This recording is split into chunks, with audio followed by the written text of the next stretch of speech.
My name is Julie Clark, and I am using my Tobii Dynavox speech device to share my message about why I feel no one needs to live in an institutional setting. These are my own words, and my speech device will help me get them out clearly. Cerebral palsy is my disability. I am 54 years old, and I live in Lacey. I was in Western State Hospital for 3 months in 2001. Cocula is a residential provider, and they got me out of the hospital in September of that year and put me into my apartment with day and evening caregivers. I was in independent living. In independent living, my caregivers did cook and clean. I was able to come and go as I pleased.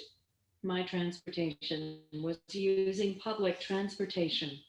Being independent was especially important to me because I could set my schedule.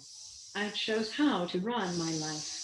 I worked for the Department of Health and Human Services as a secretary for 17 years before I retired in 2018.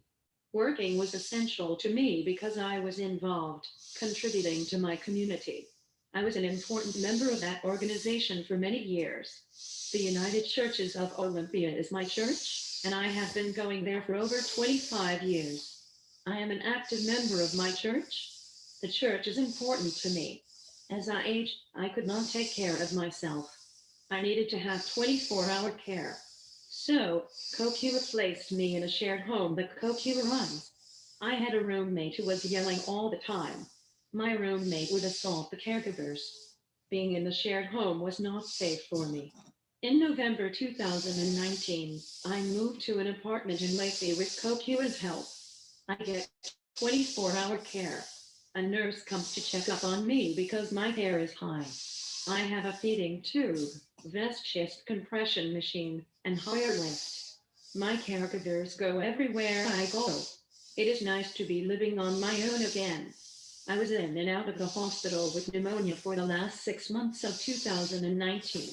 Shelley is a nurse that Kokua hired. She has taught me how to breathe better. I have not been to the hospital with Shelley's help since January 2020.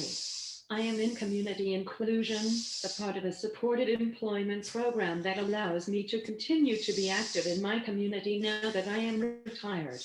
It is still essential for me to be involved in the community. I do a lot of advocacy and volunteer work. When I was in an institution, I could not do what I can do in the community. I am pleased to be in the community to set my schedule and be involved in whatever activities I choose. I have all the freedom that my health will allow, and I am grateful to be an active part of my community. A group of self advocates was formed known as the Shut Them Down Coalition, and I am a member of this group. This group wants to close all the residential rehabilitation centers, RHC, to allow all of these individuals to be active members of their community. I strongly believe that all disabled people should live in the community and that nobody should live in an RHC. Will you sign a petition to shut them down?